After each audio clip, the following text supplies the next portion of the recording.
Hello, welcome to my channel, Bright Mathematical Solutions. Today we want to look at this exercise, that is exercise 4C of our series, Steps to Quantitative Reasoning. Now we need to look at the system that operates in each of these so that we can find the unknown that is left for us to find. We have 0 and 3, we have 3 and 6, 6 and 9. So this is a difference of 3. The last becomes the first, the last becomes the first, the last becomes the first, and we are adding 3 so that to produce the next. So 9 is the last here, so 9 becomes the first. If you add 3 to it, that will give us 12. So our answer here is B. Our answer here is B.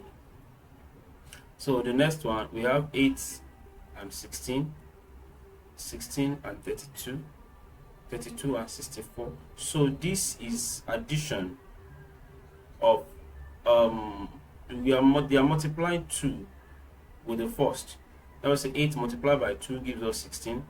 16 comes to the first. 16 multiplied by 2 gives us 32. 32 comes to the first. 32 multiplied by 2 gives us 64.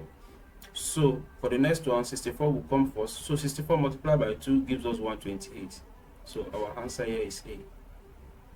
And this to this one, we have 54, 50, 42, 46, 42. So what is the difference? So this is decreasing, not increasing as we've seen before. So 54 minus 50, so the difference is 4. 50 minus 46, the difference is 4.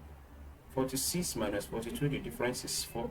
So now for us to get the next one, 42 minus 4, that gives us 38. 38 minus 4, that gives us 34. So we have 38 and 34. So our answer here is E.